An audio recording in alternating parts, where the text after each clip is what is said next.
for rivers, I made people sit under trees and made them breathe in a certain way, set up a certain spiritual process.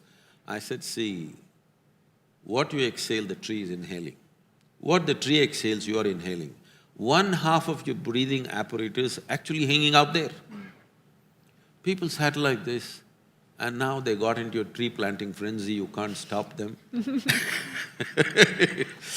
32 million trees they've planted, living trees in Tamil Nadu, where it's changed the landscape.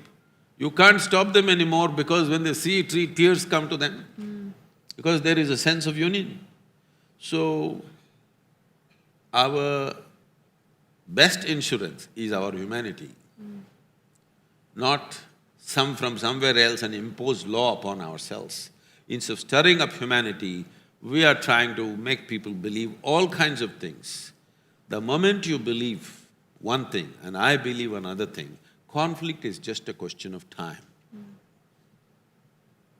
I mean, you spoke about the trees and people now planting all these trees. You've used the connection that you have with people and the fact that they follow you in a positive way, but we've also seen men of God, God-men, gurus, religious men use it to exploit people.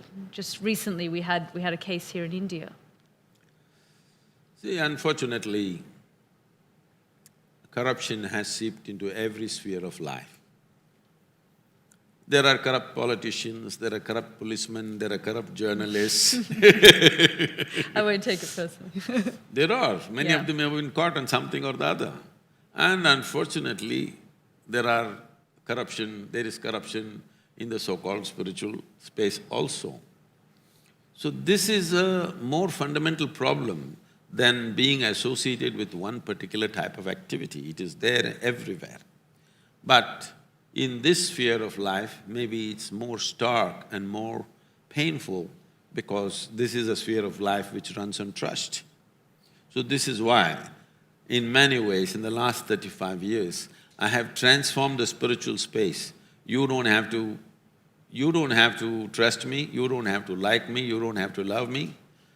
Just a simple procedure, like a science. So we call this inner engineering. It's a technology for well-being. You learn to use it, that's all. See, you're using a phone, you're using a Samsung, so you don't have to love the Koreans, you just learn to use the phone. So similarly, you don't have to love me, you just learn to use the method and it'll work for you. So, this has been my fundamental work, that spiritual process has to be delinked from faith as such, because this is the technology and science and technology for inner well-being. As there is a science and technology for external well-being, there is a whole science and technology for inner well-being. If you transmit it without frills, it will remain clean and good. So that's how it's working across the world right now. But somebody may misuse it always, but that misuse is there in every sphere of life, isn't it, unfortunately? It's true. On that note, I'll open it up to the floor and give you a chance to ask Sadhguru your questions. I'm sure you have lots of things in your mind and thoughts. We've got two people there, if I can just get the microphone to them. Thank you so much. If you could introduce yourself. Sure. I'm Anjali Gopalan with the Isha Foundation, which is an HIV/AIDS service organization. Sadhguru, recently I have read about Muthamma, this really poor tribal woman who's taken on the Isha Foundation to get back her land, which she claims Isha Foundation has usurped, and the land for over 400 other tribal families. Is there any chance that the Isha Foundation would return that land to the tribal people? If I had it, I would have. But the Isha Foundation has, and there's documented evidence. No. Please, there's no documented evidence or any kind of evidence. There are some people who should be pulp fiction writers who claim to be journalists right now, unfortunately, okay? You are most welcome to come and examine everything that you want to. These people should be writing pulp fiction, but they claim to be journalists. Unfortunately, as she was talking about some spiritual leaders being corrupt, certain journalists have taken to blackmail, okay? Right now, any journalist or anybody is free to come and investigate the entire process. If there is an inch of land just an inch of land taken from anybody, I will leave the country. Is that good enough? Inch. Okay. Thank you very much. My name is Biraj Patnaik, and thank you for talking about the environment and inspiring young people. I think that's very, very important today, and that's a role we wish more people did. You just spoke about Pulp Fiction and journalists, but what about the Tamil Nadu government, which has filed an affidavit in the High Court, clearly stating and showing the violations, environmental violations, and construction violations of your foundation on the land? The blocking of the elephant corridor. Leading to the situation where Justice Haripratnam, as you know, appealed to the Prime Minister not to go to the foundation because of these illegal activities. Yes. Surely the Tamil Nadu government filing an affidavit in a high court is not a work of fiction, Sadhguru. All right. Now, if there was substance to that, you think the Prime Minister would make the trip? Have some sense about what we are talking about, okay? If you have invested yourself in something already and you have to say these things, you're free to say it. But 1,000 times World Wildlife Fund, Tamil Nadu Forest Departments and the Environmental Ministry, everybody has said there is no elephant corridor in the region, anywhere within 100 miles. And you go on inventing an elephant corridor which doesn't exist, what can I do? About the Tamil Nadu government's affidavit, Tamil Nadu government's forest department has clearly stated in the High Court that this is not an elephant corridor and not an inch of land has been taken by the foundation. If this is not good enough, somebody goes on filing an affidavit. I will tell you, they said we have chopped off an entire rainforest. So we produced the Google Maps of 2002, 2008, 2010, 2016 and 2017. Not a single tree has been taken out. Now you don't open your mouth on that. Why? You said entire forest has been taken out. Look at the Google Maps. Today there is technology, you can't sell your lies forever. Some of you believe if you utter a lie 100 times, it will become a truth. It will not. Okay, we've got a question at the front here.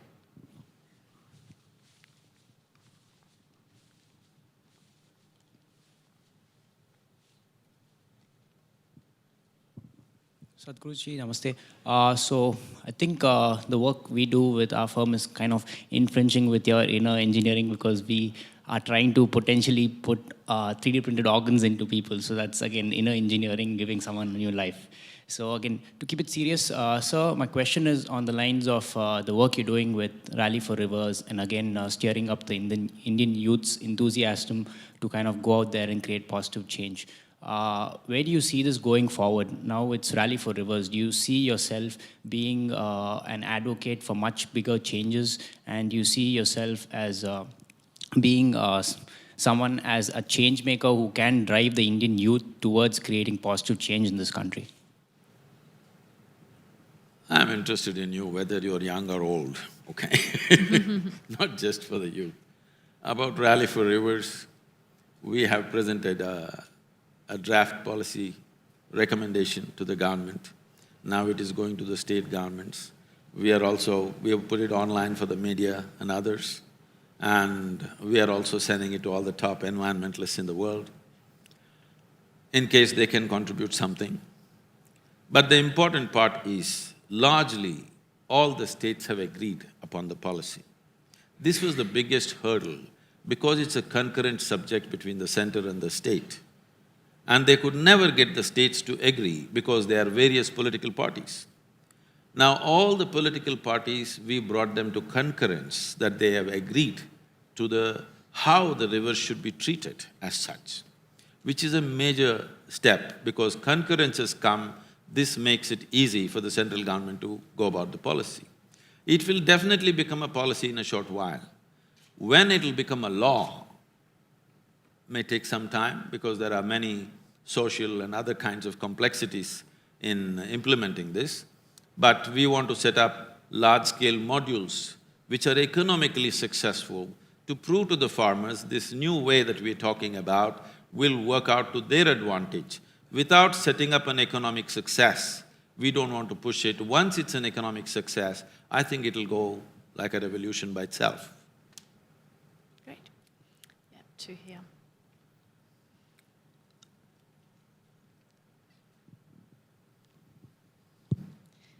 Sadhguru, thank you for sharing with us all your thoughts. I just want to ask you a very fundamental question. Some of us, and I'm from the Global Shapers community with the World Economic Forum, so we've been selected because we are interested in making an impact in the world and in the communities. So why is it that some people feel this way and other people don't feel this way? I've always struggled with trying to identify why is it that I have this kind of responsibility towards my country and my community, and some people just do not seem to have it. So does the upbringing, the schooling, the education have something to do with it, and how can we inculcate this feeling in everybody? Definitely there are many influences, but the most fundamental thing that we need to understand is, as I was telling Yelda, is it's a question of identity. What are you identified with? If you're identified just with yourself, then naturally your intelligence will function only for the well-being of this one. If you're identified with your family, your intelligence will function for the well-being of your family. If you're identified with the community, it works for that. If you're identified with the nation, it works for that. If you're identified with the entire life on this planet, it works for that. So this is the nature of human intellect. Whatever you're identified with, that's what it works for. One thing that's happened with modern education is, we are only focusing on the development of the intellect. The other dimensions of intelligence are completely neglected. When I say other dimensions, in the yogic way of looking at things, we look at human mind as 16 parts. They can be seen as 4 segments. This is called buddhi, ahankara, manas and chitta. Buddhi means the intellect. Right now, entire modern education is totally intellect-oriented. Would you like your intellect to be sharp or dull? Sharp. So essentially, intellect is a cutting instrument, it's like a knife. It's all right to use a knife to cut something. So right now you want to stitch something, if you use a knife, you leave it in tatters. This is what is happening to modern human being, because the only part of intelligence that they're employing is their intellect. They're trying to do everything with their knife. If you try to do everything with your knife, obviously you're going to cut yourself into pieces. As you get hurt, you will fix smaller and smaller boundaries for yourself. You step out into the world, if something hurts you, you put one boundary. Something else hurts you, you put one more boundary. If you get hurt within the family, you will make a much smaller boundary. So because you're employing only the intellect part of the intelligence, it's very important, the future generations at least, human intelligence has to be brought up in an equitable way so that the other dimensions of intelligence function. Only when they function will they be able to think of a larger identity. Otherwise, naturally, it's about me, me and me alone. So in this, you do very small things. You do very small things to yourself and ugly things to yourself, because one thing that a human being suffers most is being trapped. The trap need not necessarily be because somebody locked you up. The trap can be just in your own mind. And people immensely suffer that. This is the transition you're seeing. When you are 5 years of age, your face was like this, slowly it becomes like this. You think you have grown up. No. At 5, if you were so joyful, at 30 you should have become ecstatic, isn't it? But just the reverse is happening simply because intellect is the only dimension of intelligence you're using. You're trying to understand everything by cutting it open. If I want to know you, should I dissect you? But that's what you're doing in your mind, isn't it? Whatever you want to know, you dissect it with your intellect. You can know some aspects. I can know your liver, kidney, spleen by dissecting you, but I will not know you as a human being. So this is something we have to focus on in our education systems. Yeah. Hello. Sadhguru, I've always wanted to ask this question, and then today I've got this opportunity. It's a very basic question, but